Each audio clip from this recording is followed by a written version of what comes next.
Great old here. They all work.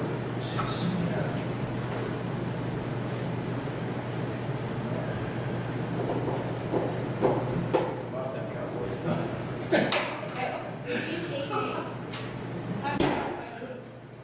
I had to get that. Well, I'll tell you what, at least the Cowboys came in and dominated, unlike the Packers. I think if there were a third and fourth game, Cowboys would be fine. Yeah, you never know though. Never really know who they're going to get.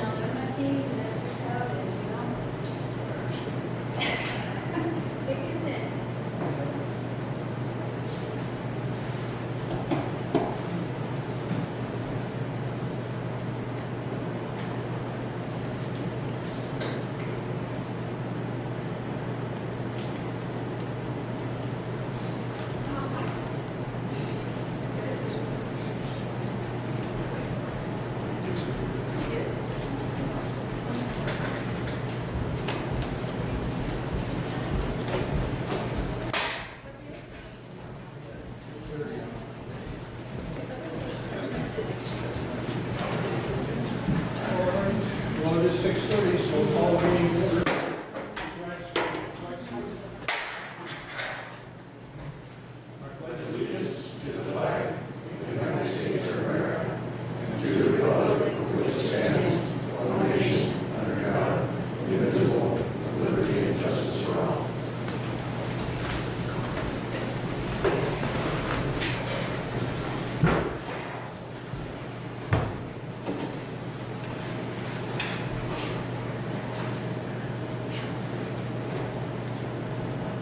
All right.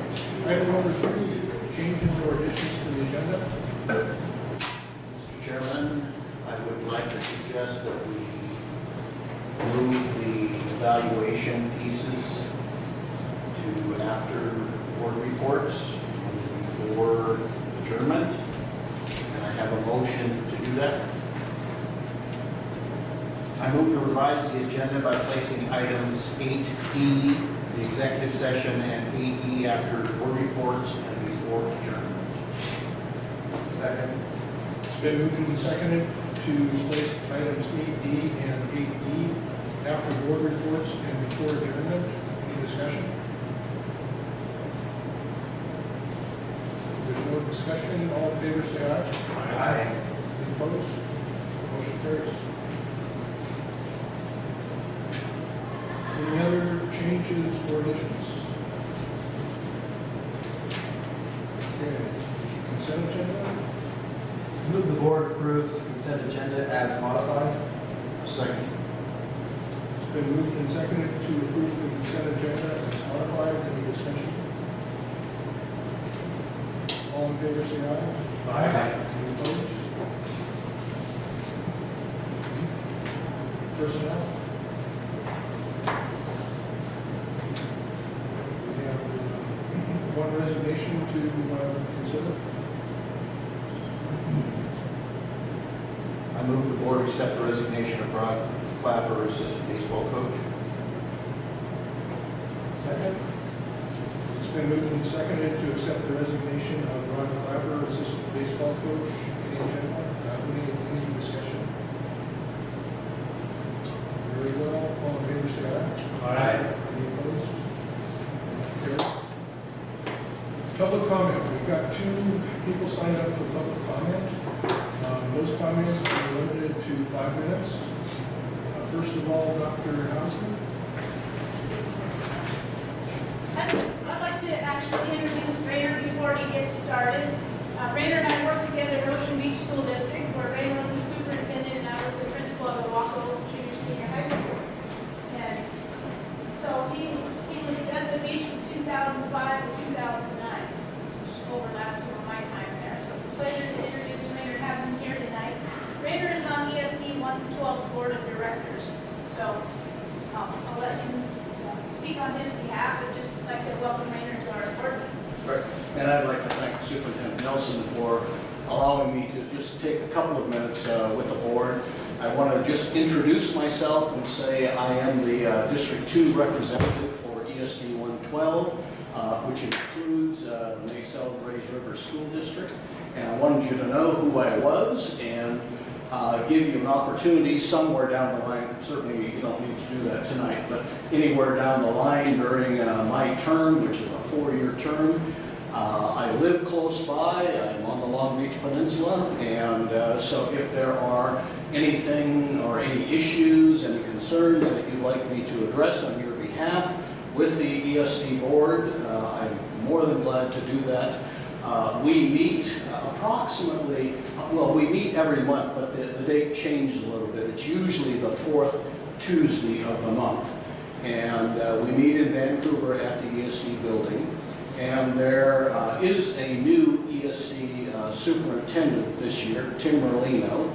And, you know, for many, many years, Dr. Twyla Barnes was the superintendent. I'm sure many of you know who she is. And she retired this past year, and Tim came in as the new superintendent. He was kind of the deputy superintendent, the CFO of the ESD.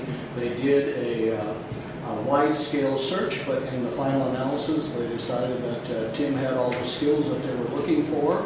And so he is not new to the ESD, but certainly new to heading up that board. And I'm the most current member of that board, the newest member. I've been at board meetings since August, and like I said, I will continue to be there for at least 4 years. And so I just wanted to take the opportunity to spend a couple of minutes with you, tell you who I am, let you know I'm close by, and I'm at your service if you need me. Thank you.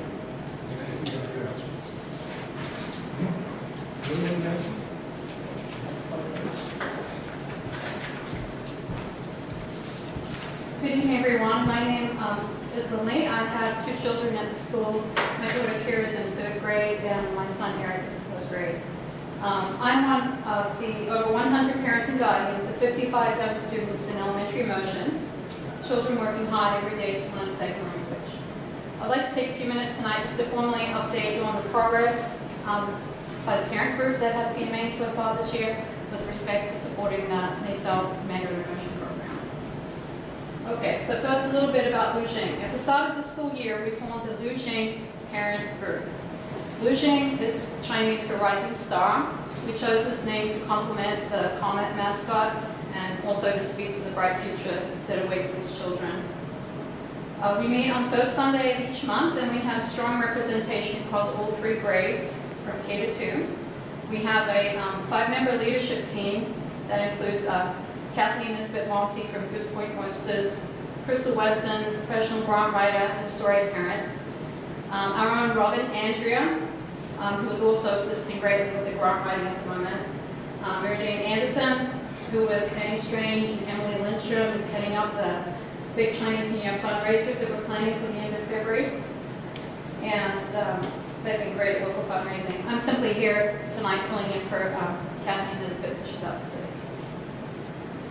I'd like to acknowledge Crystal Myatz, who is a Mandarin parent, mentor teacher to the Chinese teacher and the assistant principal right now. She continues to play a very important role as liaison between the group and the school, syncing up everybody's efforts. Next, I'd just like to turn to the partnership that we've created with South Pacific County Community Foundation. And I'd like to introduce Kathleen Seiss. She's the president of SPCCF. Back in September, when the Luqing parents were looking for a 501c3 nonprofit organization to partner with and avoid a lot of the administrative overhead that comes with running that type of organization, we were very fortunate to get connected to her and her group. Community foundations are special in many ways, but for an enrichment program like ours, which is already underway, SPCCF represents a very credible vehicle through which we can apply for major educational grants through the likes of the Paul Allen Foundation and others. We legally formalized our relationship with SPCCF in December through what's called an advised fund agreement. We are the Rising Stars Fund, and all the money we raise goes to that fund at SPCCF, and the Luqing Group simply directs the distribution of that money. Now, just a quick update finally on some activities. Directly a result of the special board meeting that we all had last year, Inclusion's primary goal this year has been fundraising. We are doing that through grant writing, networking, securing donations from friends, family, others in the community, online campaigns, and through orchestrating events, particularly the Chinese New Year celebration. We have a two-part plan that I wanted to make you aware of with regard to the raising this money. The first part involves the short-term requirement, finding $50,000 to pay for 2 teachers to continue the program next year. No additional space, by the way, is required for next year. Given the urgency of this requirement, we turned our attention to the low-hanging fruit. In this case, it is the families who are directly benefiting from the experience. Being in public school, not all families are in a position to contribute financially, but nonetheless, several are.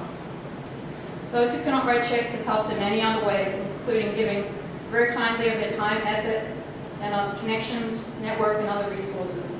So here's the good news that I have for you, gentlemen, and Ms. Nelson. The money received to date and the outstanding pledges at this point will cover 1 US-based teacher and 1 College Board teacher next year. If we exceed the goal, our money will be rolled over to future years. The second part of our plan for the long-term financing,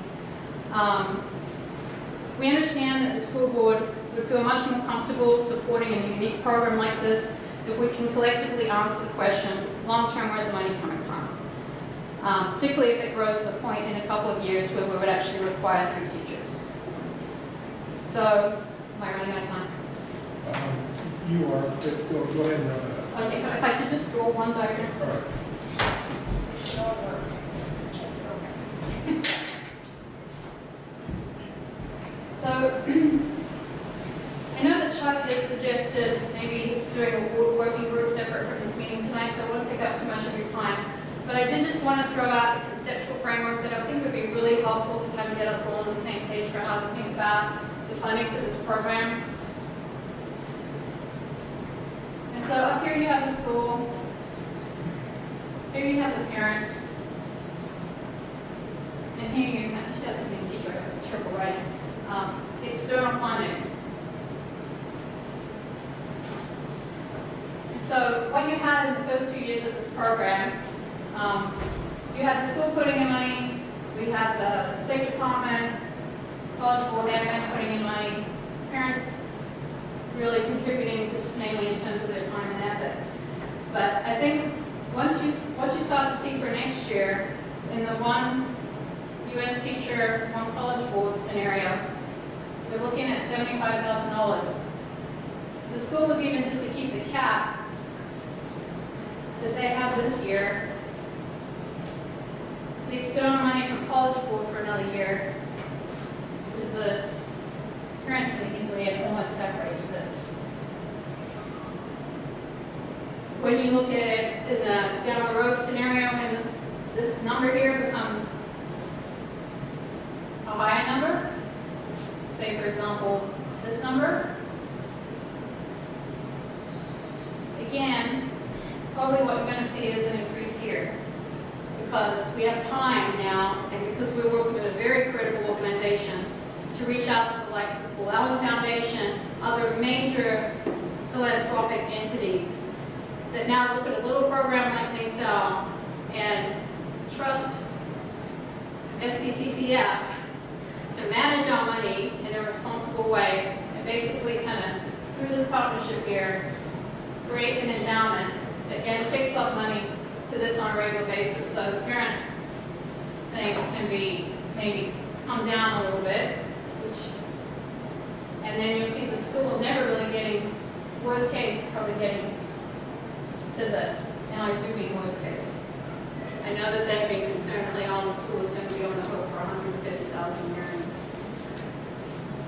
If we're successful, I don't think that's a realistic scenario. Mr. Hendrickson has suggested the idea of a small working group with a couple of representatives from the school, the board, and the parent group to have a meeting in the next couple of weeks. It's a great idea. I think it would be very helpful at this point, so all the stakeholders can have input into how we might tailor this program to work best for our school. And there's just one last item I could just say quickly that I'd like you to be aware of, and that is that the early stages of recruiting for next year, while all the big decisions around this program can wait till April, is what we have talked about. There is one small piece that needs to move forward now, and that relates to teacher recruitment. We want to have the option to hire a US-based teacher next year.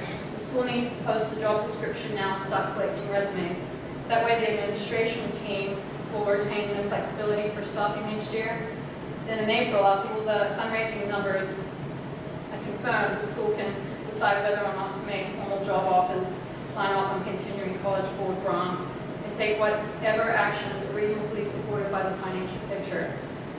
Crystal Nuts has already prepared a job description, it's ready to go.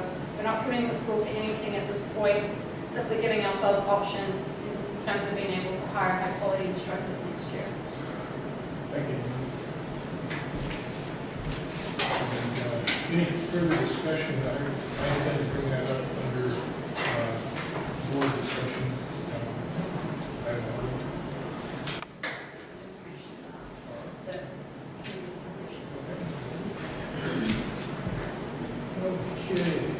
Unfinished business. Appoint board member as legislative representative to serve term until May 2016.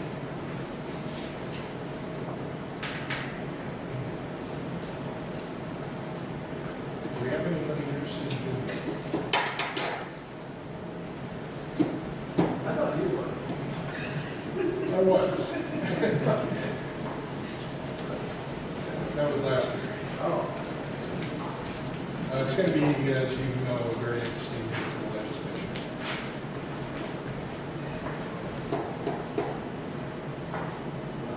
I have no interest in it, actually. Well, you already have a. I'm already in the WIA. Right. But I don't really want, you know, sort of shove out somebody that doesn't really want it, but we need somebody to step up, so. Yeah. What did it entail for you last year? You know, all I did last year is every other Thursday when the legislature is in session, they have a conference call, and I participated in that. They haven't started doing that yet for this session. They're going to wait until they get a few bills to put forward first before they do that. And it's 7:30 in the morning, and it just lasts for maybe a half hour. And that's all I did. There are other things that could be done. There's going to be a conference March 1st and 2nd in Olympia. And so the job can be as much or as little as you want it to be.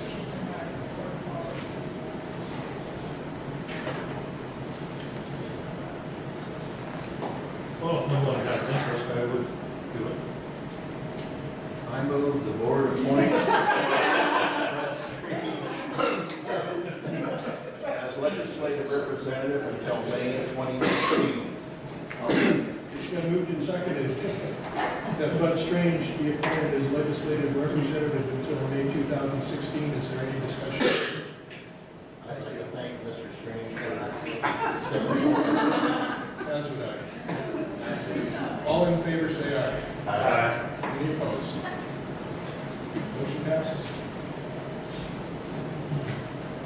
Item 7B, appoint board member or representative to serve on Naselle Education Foundation.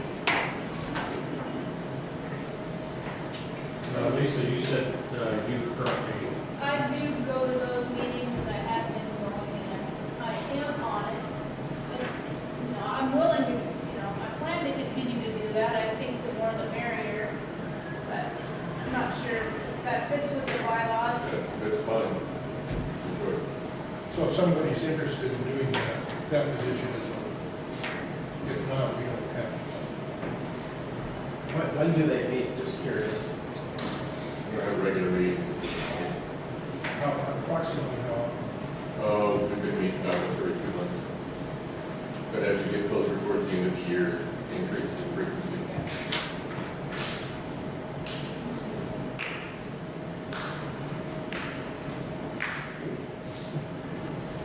I would be very happy if Lisa would continue to take care of that for us. More than happy to do that. We need a motion on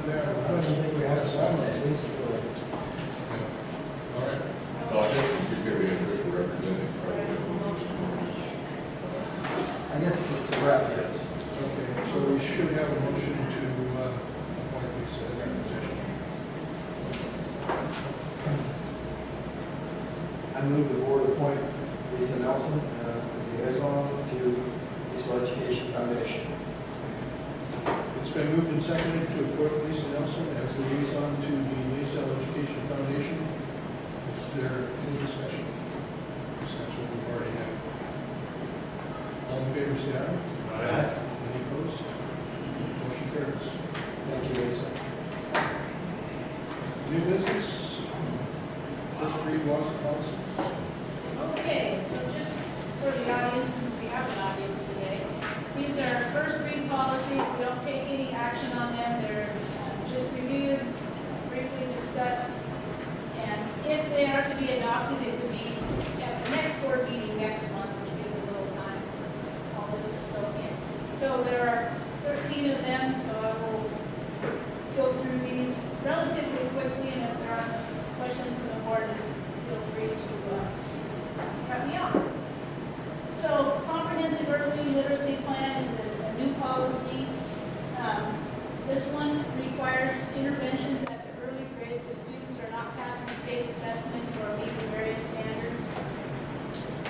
Basically what this entails is for students who aren't meeting those standards, we would set up an individualized education plan similar to if a special education student might have what we call an IEP to help remediate these students.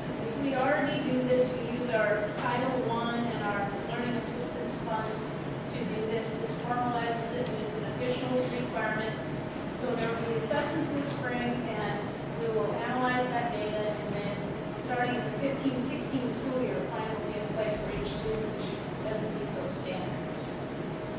So is there additional help you have to have with that, or manpower, financial? Well, we do, that's technically what our title and lap funds are already earmarked for. But you won't give me additional funds? We're not expecting any there.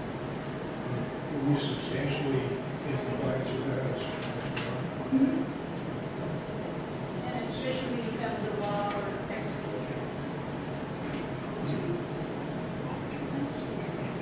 Next one, a lot of these, by the way, are just brief updates.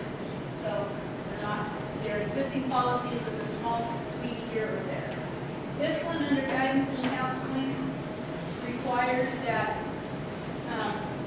basically all of our programs, we need to be sure that we don't have any discrimination among gender or ethnic groups, whereas maybe certain sexes or children are, no girls are taking shop, or no girls are taking upper math, for example. And what it says is we have to study our trends every year and see if there are disparities, and if there are, we need to make plans to readdress that.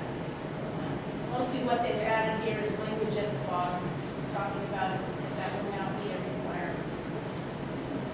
We're good there because we already do that. Because we're so small, we know who is taking what classes. Suicide prevention, the added component here is that we'll require district to have training every year to the staff on suicide and suicide prevention, identifying the signs. So that's what's new here. Also requires that if you have knowledge or information about someone struggling with that issue, that must be reported. Co-curricular program, this one is about discrimination. Again, a lot of these this month are about discrimination or student access to particular programs, so we'll see a common theme here for these.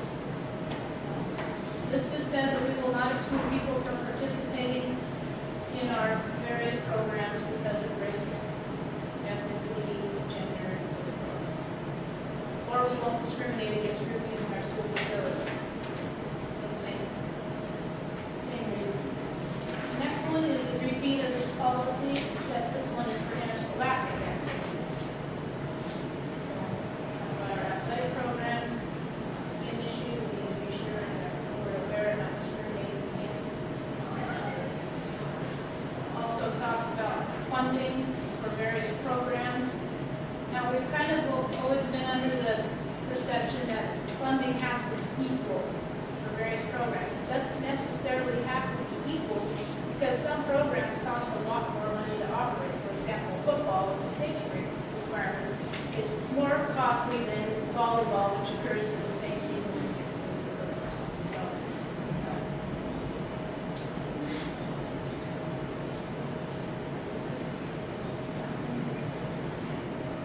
high school graduation requirements, this one is new, it's a change from what we've experienced. This policy has now been updated to catch up with all the new state mandates and testing requirements. I won't go into every detail, but you can see the highlighted columns on the far right are the things that will need to be shortly implemented, and that is for the class of 2019.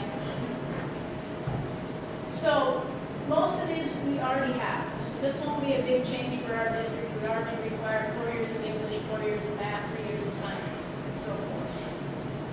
The new change down here, or what they've added to, is that each student now is required to have a high school and beyond plan, which will dictate their courses that they plan on taking and what they're called the 13th year, meaning the year after high school looks like. They're now providing districts with more flexibility to basically alter graduation requirements to help meet the students' individualized plan. So whereas before it was much more prescriptive, now they're allowing certain classes to account for these requirements to help students achieve their own goals rather than maybe what we think they should be or the state thinks they should be.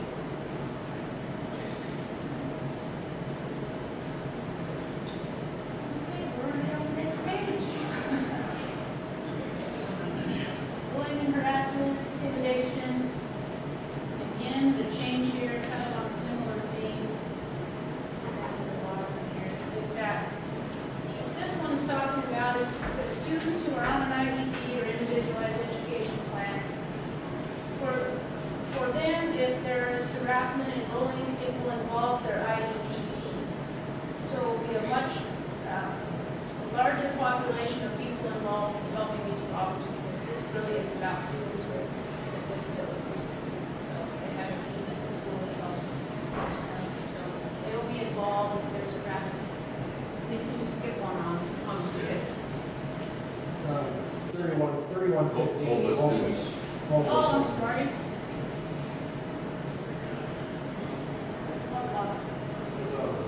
On my screen, they're not even the size of like 2 font. This one is already in place, and we have actually experienced this. So what this one is saying, if a student goes to your district but becomes homeless throughout the year, as defined by OSBI's definition of homeless, and perhaps they're living in another district, but they're still defined as homeless, then the district of origin needs to provide transportation for that student to the school he or she chooses, whether it's the existing one or the school that he or she originated from.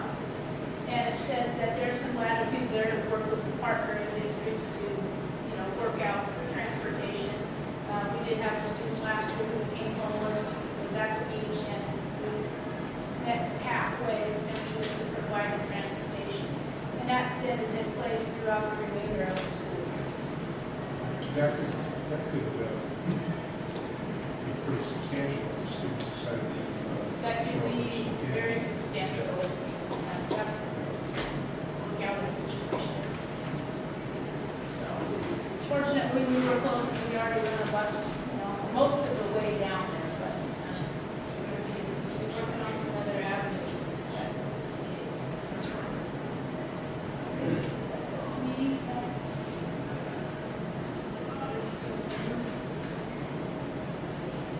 But I kind of think that was kind of an urban intent originally, and, it's not so applicable to rural environment. correct. Yeah, we definitely do things on all sides.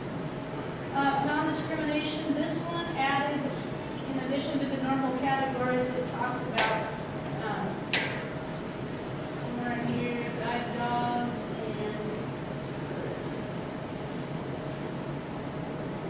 What we got here? I'm not seeing it right now, it's probably. I highlighted something I wanted to point out here. A lot of these, they just change small words from and and does, and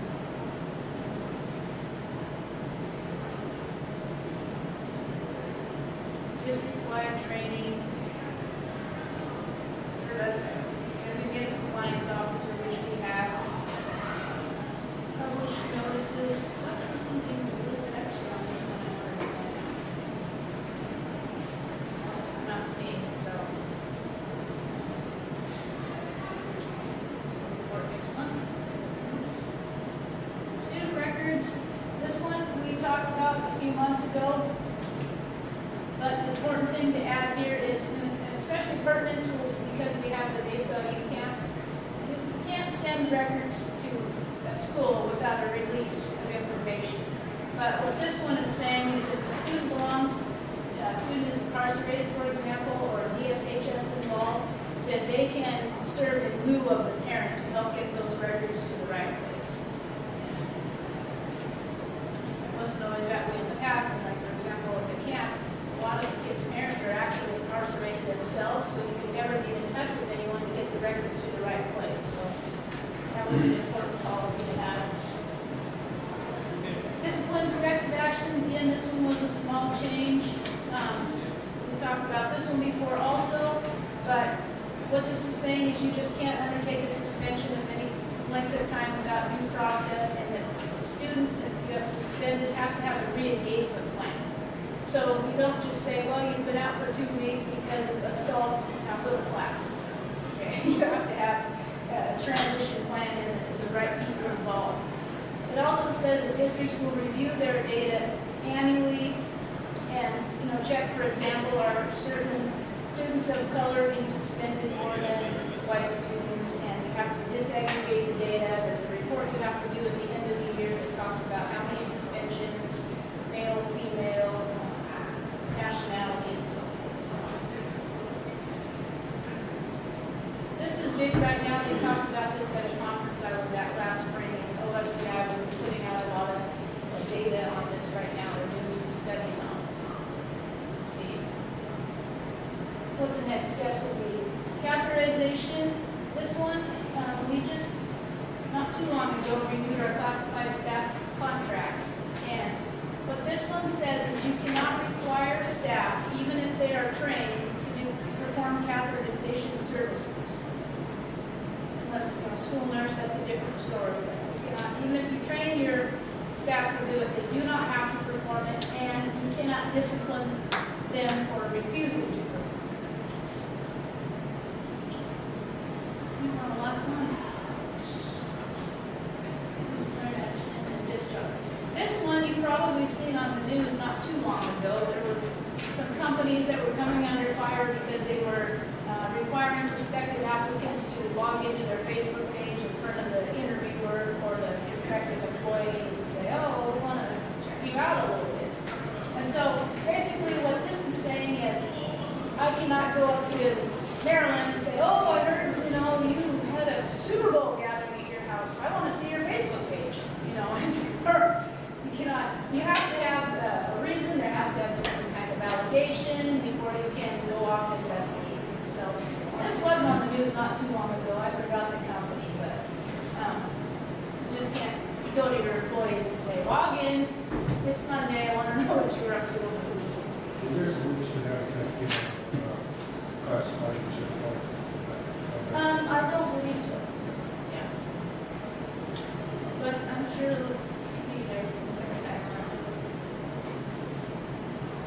Okay. What's next? I think you keep Item saying. 8B, board recognition. We have to do more. Okay. Well, January is Board Recognition Month, and so we haven't forgotten about you. The first one I'd like to present, these are certificates of appreciation. The first one goes to Chuck. Chuck has recently just completed about a full year on the board, so I'd like to thank Chuck for his services.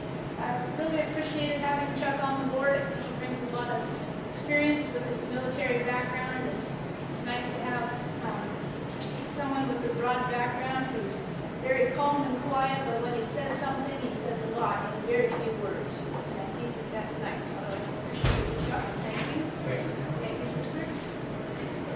Next is Josh. Josh has been on the board since last November. And we all know, many of you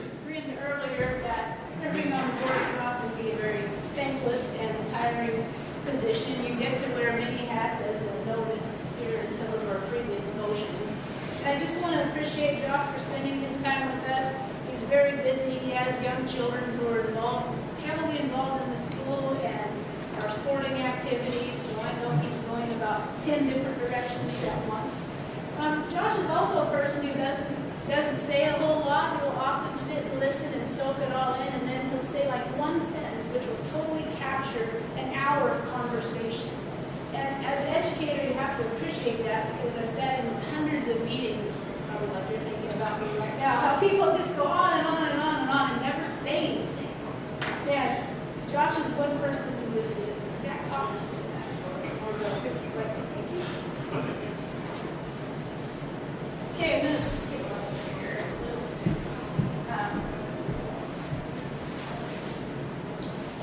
This certificate is for Bud. Bud's been on the board like Josh since last November. I'd like to recognize Bud for his efforts. And Bud brings a different kind of perspective to the board. He's been a small business person. He has a background in computers and very interested in school finance. He's always causing me to stretch a little bit and research and answer questions and then make sure I answered them right. I have to go look them up and say, well, was that really true? Was my understanding wrong? And sometimes it kind of wears me out, but actually it's a good thing, because I'm stretching, I'm growing, I'm learning, and someday he's going to ask something, I'm just going to know it like that, rock solid in it. So appreciate Bud for always keeping me on my toes. Now I'll stay down on this one. We have two board members tonight that we're recognizing who actually are serving for the second time around. And I don't know what the term for that is. Some people would call it insanity, I suppose, because as you know, being on the board takes a big commitment. You might see us only meet once a month. But, for example, they had to look at all of these policies before we even got to the meeting. I give them tons of emails and information to read, sort through, be prepared for, have to talk about. Steve is definitely one. Attention to detail. I'm sure it comes from his engineering background, but he's always keeping me apprised of things, saying, well, you know, there's a policy for that, and have you looked at this, and you might want to check the third drawer down, the second half. And it's good, especially being a new superintendent, when you have people like that who've been there before, know exactly what the next steps are, and you know, count on them that if you do goof up, they're going to be there to catch you. So, thank you very much. Now, we did get our long tenured people a little extra something, so our youth camp, we have a class out there that makes these, and I wanted to show you because I thought they're pretty expensive. And last but certainly not least, Robert Torpa. Bob and I go way back. Actually, I remember Bob when he was, well, he's older than I am, but as a youngster, he was tearing around on my grandfather's field out there on a dirt bike. I'm not sure how you got there. I know you couldn't drive. But I was always chasing Bob around on the motorcycle, trying to keep up with him and show him that I could ride just as well as he could. Actually better. Yeah. That's another story.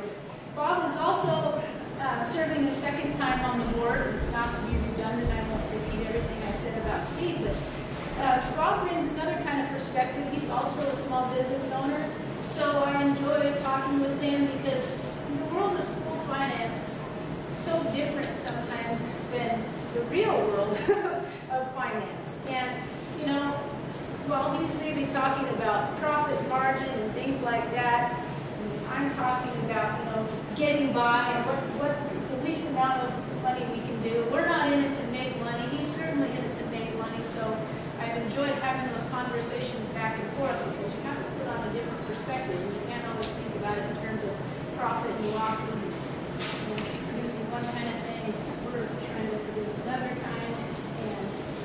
And appreciate having Bob on the board. He has been the board chair for 6 many years. I know the whole time I've been here, minus the last month, basically. So I do want to thank Bob and appreciate him for his guidance and leadership. I don't know, maybe none of the meeting recorded. Can we come back to both Awesome. Okay. We're going to be back in regular session. No decisions were made during the executive session.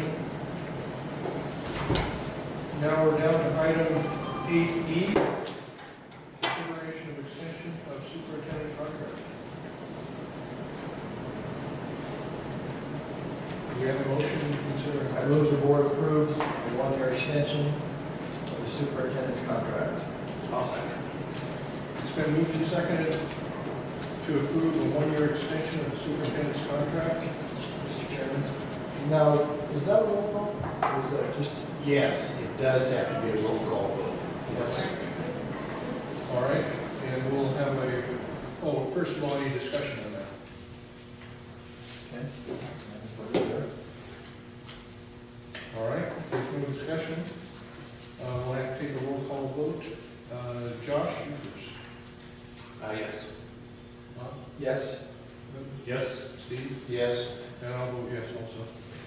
Motion approved.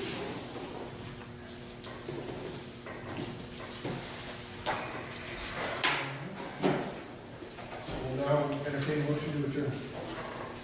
Move the board adjourn the meeting. Second. Any discussion? All in favor, say aye. All right, guys. Lisa, don't forget to call me on that. You took my hammer away. Everything. I want you to take the tables too. Okay. I would have taken that if I'd known. Yes.